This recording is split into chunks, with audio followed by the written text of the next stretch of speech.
মহিলা ক্রেতাকে কুপ্রস্তাব দেওয়ার অভিযোগে বেধড়ক মার বিজেপি কর্মীকে। বীরভূমের শিউড়ির করিথা কালীপুরের বাসিন্দা বিবেক দাস। পরিবার সূত্রে জানা গিয়েছে তিনি বিজেপির কর্মী।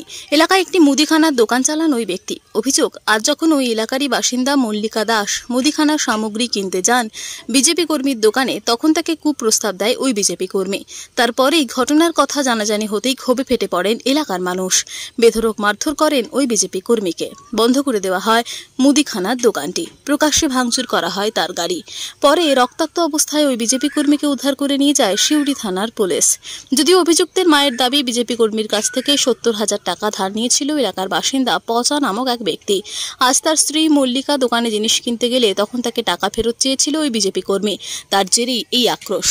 আমাকে একদিন বলছিল আমার পেটে বাচ্চা ছিল, আমাকে বলছে যে তুই একটু সময় দিস আমাকে, বলেছিল খারাপ কথা। নিয়ে বলছে আমি তোকে একটা ফোন কিনে দেবো, নাম্বারটা লে ফোন করবি, আমাকে এরকম বলেছিল। আজ আমি যাই নাই। আমাকে যেদিন কথাটা বলেছিল আমি তারপরের দিন থেকে আর দোকান যাই নাই, আমি অন্য দোকান যাই। ও দোকান কেউ যায় না, ভাই দোকান কেউ যায় না। আজকে কেন মারামারি হলো? সোমা দাস দোকান গিয়েছিলাম সারপেলিতে, নিয়ে আমাকে ট্রেনে ঢুকিয়ে নিয়ে যাবে, আমার সঙ্গে সম্পর্ক রাখ। এরপর ট্রেনের দোকানের মধ্যে ঢুকিয়ে দরজা লাগাতে গিয়েছিল, তারপরে পাশের বাড়ি একজনে এসেছে, আমি তারপরে দৌড়ে বেরিয়ে এসেছি।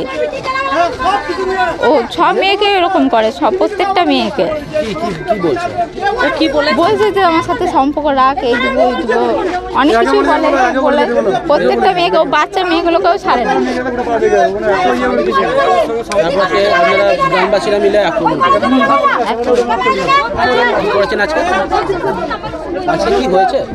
আজকে ওই তো বললাম দোকানে আজকে গ্রামবাসীরা একত্রিত হয়ে তারপর গিয়েছিল,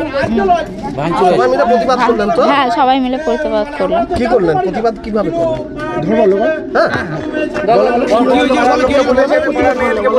ওই যে পাড়ার মেয়েদিকে বললাম যে এরকম এরকম ব্যাপার নিয়ে, সবাই আমার হয়ে বললো, প্রতিবাদ করলো, ও দোকান বন্ধ করে দেওয়া হয়েছে।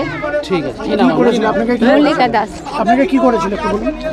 আমাকে হাত ধরে টেনে দোকানের ভেতরে ঢুকিয়ে নিয়েছিল, আর কিছু করতে পারেনি।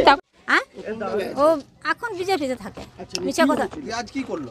আজকে করেছে, আমি প্রথম থেকে ঘটনাটা বলবো। আমাদের 70,000 পচা, যার বউকে জোর হাত করেছিল, কথাটা বলি আপনারা সবাই শুনবেন বাবা, তোমার আমার ছেলে। হ্যাঁ 70,000 টাকা নিয়েছিল পচা, পায়ে হাতে ধরে নিয়ে বলছে বিবেক দাও আমাকে 70,000 টাকা দাও, নিয়ে আমি তোমাকে কদিন পরে দিন দেবো। নিয়ে একদিন রাস্তায় চেয়েছিল আমার বেটা, বলছে পচা টাকাটা দে, আমার এই মেয়ে থাকে বাইরে, আমার টাকা অনেক দরকার, আমার তো লোনের টাকা, বউ লোন পেয়েছে, আমি ওই টাকাটা দিচ্ছি।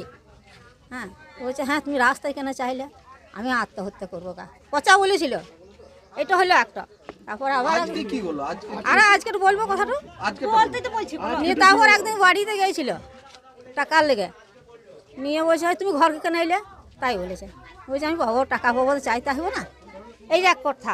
আর আজকে দোকানে এসেছিল পচার বউ, ধর এটা আগে পচা ছিল, তারপরে বউকে পাঠিয়ে দিয়েছে। নিয়ে আমার বেটা নাকি এরকম করে হাত জোর করেছে, বলছে টাকাটা দাও, আমার খুব অভাব, আমার মেয়ে বাইরে থাকে পড়াশোনা। নিয়ে এইটাতে হাত জোর করেছে, ওইটা পচা বউটা বেশি আন্দোলন করে, পচা এইটা বাড়াইলে। এই হলো আমার কথা।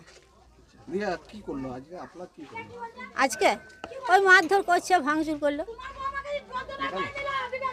আর ওই মেয়েটা পচা মেয়েটা ভালো, এই পচার বউটা খুব ভালো মেয়ে, আমার ছেলে খারাপ কথা বলতে পারবে না, খুব ভালো মেয়ে। আমি বলছি ভালো মেয়ে। আমার ছেলে বিজেপিতে থাকে। হ্যাঁ আমার নাম সুমিত্রা দাস। আপনার ছেলের নাম কি? বিবেক দাস। ছেলের নামটা কি? বিবেক দাস। কি নাম তোমার? কি নাম? আমার নাম বিবেক দাস। কি হয়েছিল?